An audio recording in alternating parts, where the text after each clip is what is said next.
মা দেবলীনা চ্যাটার্জি। একটা বিষয় খেয়াল করেছো মা? বিষয়টা যদি তোমার হয়, আমি বাবাকেও ছাড়ি না। আমার জন্য তুমি পৃথিবী, তুমি সবার সেরা। আজও দু কদম হাঁটতে পারি না তোমার উপদেশ ছাড়া। তোমার আদর্শে গড়েছি নিজেকে, আজও করি দ্বিধাহীন। প্রার্থনা করি সে আদর্শে যেন বেঁচে থাকে চিরদিন। আমি সুন্দরী কেন জানো তোমা? এই কথাটির থেকে তোমার মতনই দেখতে হয়েছি, এটাই বেশি ভালো লাগে। তোমার মতনই শাড়ি ভালোবাসি, 3 বেলা ভাত খাই। তোমার মতনই কাজের ফাঁকেতে আনমনে গান গাই। গ্যাস কমিয়ে মাংস কষাই, তবু তোমার মতো হয় না। তোমার হাতের রান্নার সেই গন্ধটাই পাওয়া যায় না। তোমার মতনই জোড়া ভুরু রাখি, এলো খোপা করি চুলে। এত কিছু করি শুধুই তোমার মতো হতে চাই বলি। বেশ বছর আগে আমাকে সুশিক্ষা দেবে বলে নারী নীতি বলে একখানা বই কিনে দিয়েছিলে। পড়েও ছিলে, বাকিটা দিয়েছি ছেড়ে। দুপাতা পড়েই মনে হয়েছিল কি করব এটা পড়ে। বই না পড়ে আমার উপর বেশ রেগে গিয়েছিলে তুমি। জিজ্ঞেসও করেছো, যদিও সেদিন কিছুই বলিনি আমি। কি বলবো মা? কি পড়বো এই কটা কাগজের ফাঁজে?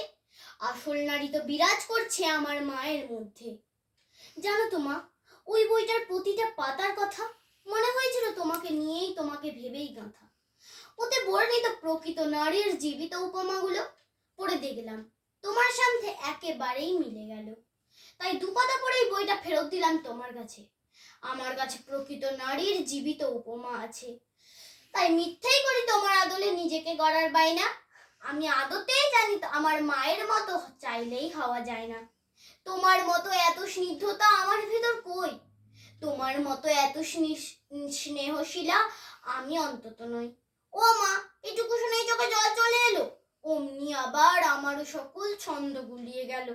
যাকে ছন্দপতন ঘটুক, কি আর এলো গেল অত। ছন্দ ছাড়াই কথা বলা যায় আমার মায়ের সাথে। ভালোবাসে খুব, এই কথাটুকু যদিও বৃথাই বলা। তোমার হাত ধরে পৃথিবীতে আসা, জীবনের পথ চলা। হোঁচট খেয়েছি, পড়িনি কখনো।